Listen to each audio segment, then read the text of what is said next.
What's up everyone, John from ARTV. It's time for another throwback review. Today I'm gonna finally be covering the sophomore album by The Strokes, an indie rock, garage rock band, at least in these early years. I think that Is This It was so big, it was undeniable that there was a lot of pressure on them at this time, and the follow-up does sound eerily similar to the debut in places, and a lot of people criticized it for that, but honestly, if you love the sound of Is This It, then why would you not be okay with another batch of great songs that are coming from the same point of view? Now, that's not to say that Room on Fire is simply a copy and paste of Is This It? That's not the case at all. There are many great songs that do stand tall. It's just that overall, the vibe of the record, the lyrical points of view, for the most part, are pretty similar. However, there are new topics covered, such as fame, dealing with being in the spotlight, and lead singer Julian Casablancas, he's not exactly somebody that strikes me as wanting to be there, especially not at the heyday of their height of popularity,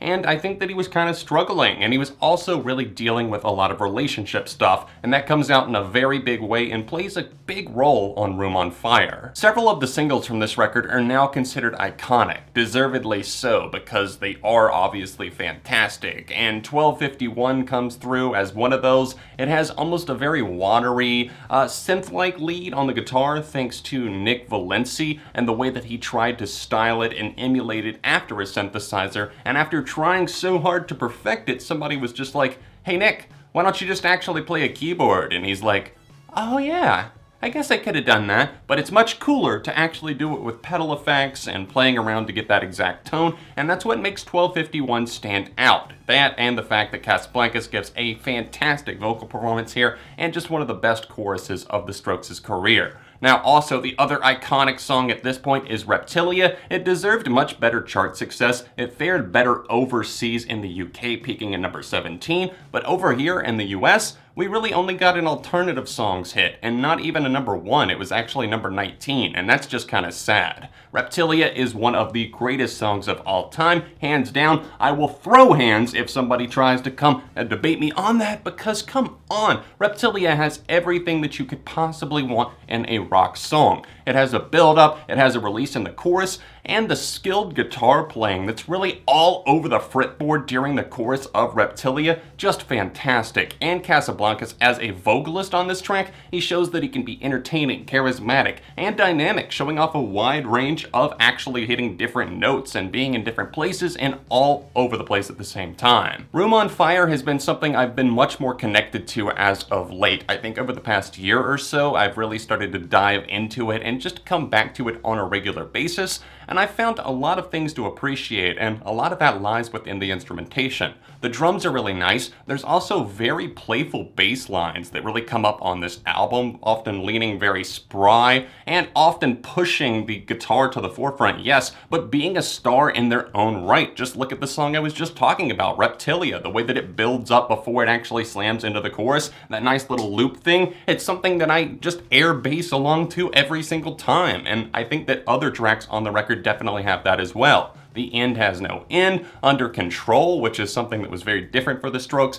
Can't say that I'm a huge fan, but I still appreciate it musically, and the more reggae, Bob Marley influences, and also something like Automatic Stop, which definitely deserves a lot more love. Automatic Stop takes a little bit to build up, because at first, it seems like something that is replicating the style of Is This It? But once you finally get to that hook, it's something that drives in its own lane. It's able to shift away from what they were doing the first time around. And I think that it offers us a really fun and vivacious guitar spirit to it, and also the bass, the drums, everybody clicking, firing on all cylinders. This song is catchy and will get stuck and embedded in your head for weeks. The kind of raspy, not gravelly, but still almost a little bit grainy vocal performance that Casablancas gives really on both of the first two albums in particular, they really stand out to me. It's something that defined him as a singer, putting him out there and giving him his own unique presence. And I think that he really defines that even further on Room on Fire with some of these tracks where he shows off that he can unleash vocally even more.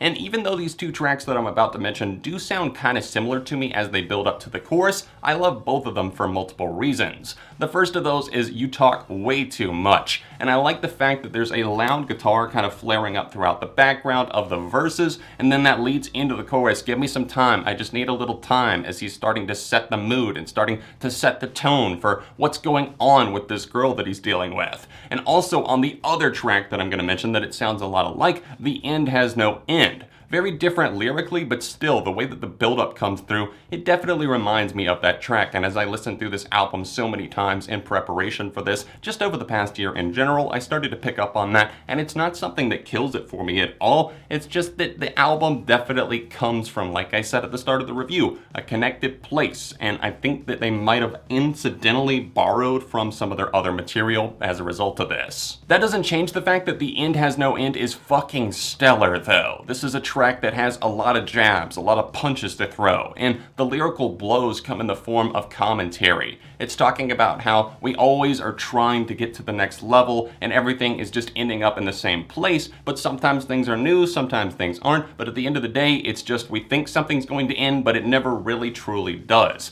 And the way that Casablancas really gets engaged in this performance, especially after that little solo, which is quite nice, really enjoy that on the track, and his vocals don't quite get to a scream, but still, they're starting to roar, and it shows off that he can still sound great doing something like that, but also coming through with a cleaner presence at the start of the song. Definitely one of my favorites from the Strokes at this point. Room on Fire is really just a continuous streak of great songs. It starts off with Whatever Happened, which is easily, if you've seen my top 10 Strokes, one of the best tracks that they've ever created. This is something that's really mesmerizing musically. I like the way that it talks about how they're seeing themselves at this point, how they're seeing and dealing with fame, and the guitars here are just so good. And Casablancas really feels, like I said, kind of charismatic once he gets behind the vocals. And the chorus really changes things up. There's a little guitar solo and break before we roar back into that, and it's something that feels so full of life that you can't help but just kind of headbang and just let yourself go to the music.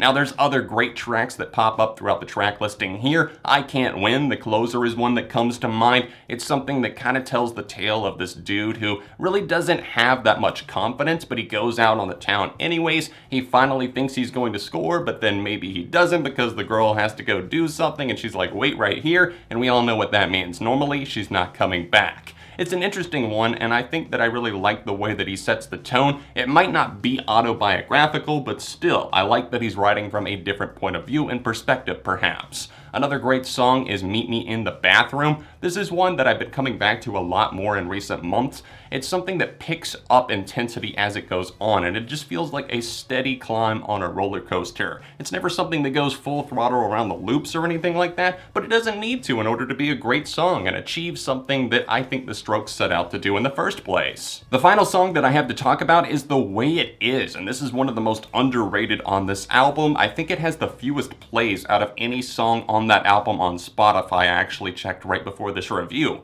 and that's kind of disappointing to me because I love the quiet, loud dynamics that they play with on this one. It's a tool that I think a lot of bands utilize, but they don't always pull it off well. Here, this is a prime example of when things are working perfectly. I think that it starts off so nicely with that loud guitar, and then it moves into the vocals, the lyrics and everything, takes a little break, and then we get back into that fiery spirit, and things just really slam hard once the chorus starts to play. And it's a great tool that the Strokes actually use to their advantage here, and it's one that I think deserves a lot of love. So if you haven't heard the song The Way It Is in a long time, then do yourself a favor, go revisit it and the rest of the album right now. Room on Fire is definitely worthy of the comparisons to the debut. It does sound pretty similar, but if you can let those preconceived notions of, oh, this sounds a lot like the debut go, then I think that you'll get a lot more enjoyment out of the record. There's definitely some moments that I don't care for as much. They definitely pale in comparison to the strongest tracks. Then I think that those would be like Under Control. Sorry, I know a lot of fans really love and defend that one, but I just don't care for it, the spirit overall. And also Between Love and Hate, it just doesn't feel as engaging. But for the most part, I love the majority of the songs here. Check out favorites, least favorites, and a link to stream the album in the description. For me personally, this is a 4.5 out of 5. Not their best record, but still something that's super enjoyable. Let me know your thoughts on Room on Fire in the comments section down below, and please drop a like on the review while you're here. Subscribe to the channel if you are new, and if you would like to support me on Patreon and help these throwback reviews and everything else that I do keep coming on a monthly basis, then tap that annotation over in the corner of the screen for my Patreon. Other than that, top 10 strokes here. Is this it right here? And I'll see you very soon for more on ARTV.